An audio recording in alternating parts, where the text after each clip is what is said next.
सौरभ गुरु, आज हम कक्षा 7 के द्वितीय पाठ के प्रश्नोत्तर के बारे में जानेंगे।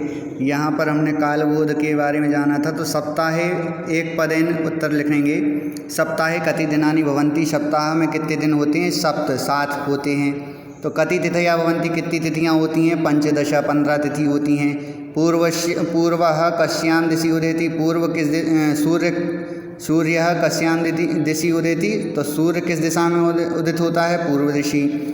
वर्षे कति मासा भवन्ति, वर्ष में कितने माह होते हैं? 12 माह, 12 महीने होते हैं। चैत्र वैशाखयोः का ऋतु भवति, चैत्र और वैशाख के महीने कौन सी ऋतु होती है? तो वसंत ऋतु। फिर इसके बाद एक वाक्य उत्तर लिखे। तो एक वाक्य में अपन को उत्तर देना है, एक वाक्य लिखना है पूरा।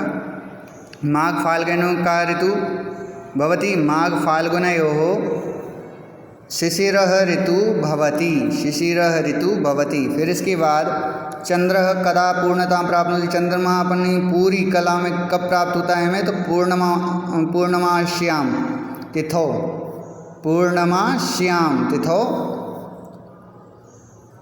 पूर्णमा अमावस्याम, है ना। तो अमावस्या तो होती नहीं है, तो पूर्णमायां तिथौ। फिर इसके बाद अमावस्या कस्मिन् पक्षे भवति, अमावस्या किस पक्ष में होती है? तो कृष्ण पक्षी, यहाँ पे आ जाएगा कृष्ण, ये लिखा है कृष्ण। फिर कृष्ण पक्षे भवति। दो पक्षो भवता, कौन से 2 महीने होते हैं? कौन से 2 पक्ष होते हैं महीने में? तो शुक्ल पक्ष कृष्ण पक्ष, 2 पक्षो भवता। फिर इसी प्रकार उचित मेलनम अपन देखेंगे। तो उचित मेलनम में कौन कौन से दिए गए हैं? श्रावण मास के महीने में कौन सी ऋतु होती है? वर्षा ऋतु। मार्गशीर्ष के महीने में कौन सी ऋतु होती है? हेमंत ऋतु। फिर चैत्र के महीने में कौन सी ऋतु होती है? चैत्र ऋतु, वसंत ऋतु। आषाढ़ के महीने में कौन सी ऋतु होती है? ग्रीष्म ऋतु। ग्रीष्म ऋतु के बाद फिर फाल्गुन के महीने में कौन सी ऋतु होती है? शिशिरः ऋतु, शिशिर ऋतु होती है। फिर कार्तिक के महीने में कौन सी ऋतु होती है? शरद ऋतु। शरद ऋतु के अधोलिखित समुचित पदम चित्वा रिक्त स्थानानि पूरयत, यहाँ पर दिए गए हैं कोष्टक में, इनमें से चुनकर अपन को यहाँ पर भरना है। शुक्ल पक्षे तिथय भवति, शुक्ल पक्ष में कौन सी तिथि होती है? तो पूर्णिमा तिथि होती है। फिर ज्येष्ठ मासांतरम मासः भवन्ति, ज्येष्ठ के महीने में कौन सा महीना आता है? तो ज्येष्ठ महीने आषाढ़ के महीने में आता है भैया। हाँ। फिर सप्ताहे दिनानि भवन्ति, सप्ताह में कितने दिन होते हैं? 7 दिन हैं, यहाँ 7 दिन लिखे हैं। फिर शुक्ल पक्षे चंद्रः क्रमशः, शुक्ल पक्ष में चंद्रमा क्या करता है? घटता है या बढ़ता है? तो बढ़ता है। तो क्या करेंगे? वर्धते, मतलब बढ़ता है। फिर पक्षे तिथया भवन्ति, पक्ष में कितनी तिथियाँ होती हैं? सप्तदश या पंचदश? तो पंचदश, षोडश नहीं होती, पंचदश मतलब 15 तिथि होती हैं। फिर इसके बाद अपन आ जाते हैं निम्नलिखित शब्दानाम पर्याय शब्दानाम लिखित, पर्यायवाची शब्द लिखना है। सूर्य, जैसे सूर्य का रवि हुआ, भानु हुआ, उसी प्रकार चंद्र का हुआ। चंद्र के कौन से होंगे? राकेश, चंद्र को राकेश भी कहते हैं, रजनीश भी कहते हैं। फिर पृथ्वी को धरा भी कहते हैं, भूमि भी कहते हैं, वसुंधरा भी कहते हैं, है ना। फिर वासरः, दिन को क्या कहते हैं? दिनम, दिवस, है ना। वासरा को दिवस या दिनम भी कहते हैं। फिर निशा को रात्रि भी कहते हैं, रजनी भी कहते हैं, रजनी और रात्रि, है ना। फिर इसके बाद अपन यहाँ आ जाते हैं पाठे आगांत अव्यय शब्दानि चित्वा पंचवाक्यानि लिखित। तो क्या कह रहे हैं? पाठ में दिए गए अव्यय शब्दों को चुनिए और 5 वाक्यों को लिखिए।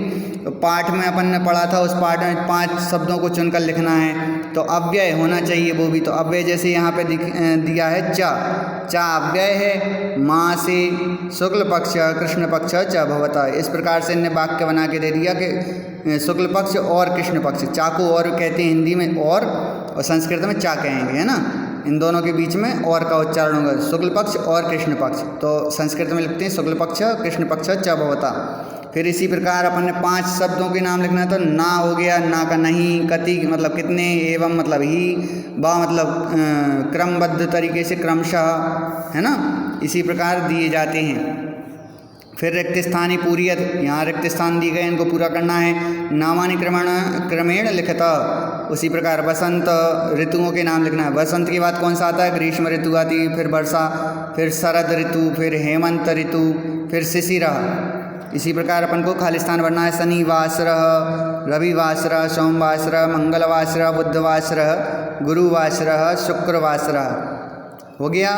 फिर इसके बाद चैत्र वैशाख, महीने के नाम है। चैत्र वैशाख ज्येष्ठ आषाढ़ श्रावण भाद्रपद आश्विन मास कार्तिक मास मार्गशीर्ष पौष, इसको पौष कहते हैं ना, वेद में भी खा, इसको खा का उच्चारण दिया गया है, वैसे तो पौष होगा, पौष माघ, फिर माघ, फिर फाल्गुन आयो।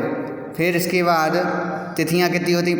पंचदश होती हैं, तो एकादश द्वादश त्रयोदश चतुर्दश पंचदश षोडश सप्तदश अष्टादश नवदश और विंशति, ये गिनतियां हैं, ये तिथियां नहीं है, ये गिनतियां हैं, क्योंकि तिथियां होती हैं तो पंचदश तक होती हैं। ये षोडश सप्तदश अष्टदश अष्टादश नवादश ये दिया ना विंशति तक, तो ये गिनतियां हैं। ये ऊपर आपके दी गई हैं, यहाँ पे ये दी हैं। इसके बाद अपन आ जाते हैं नीचे प्रतिपदा। प्रतिपदा के बाद कौन सी आती? द्वितीया, तृतीया, चतुर्थी, पंचमी, षष्ठी, सप्तमी, अष्टमी। अष्टमी के बाद फिर नवमी, दसवीं, एकादशी, द्वादशी, त्रयोदशी, चतुर्दशी, अमावस्या। शुक्ल पक्ष में पूर्णिमा, कृष्ण पक्ष में अमावस्या। तो इतना अपन समझ गए हैं। फिर योग्यता विस्तार में आ गए अपन। तो तिथि शब्दस्य कला शब्दस्य च शब्द रूपाणी कंठस्थम कुरुत। तिथि और कला के जो शब्द रूप हैं, जो वाक्य दिए जाते हैं, उनके बारे में अपन को कंठस्थ मतलब याद करना है और उन्हें समझना भी है। ठीक है।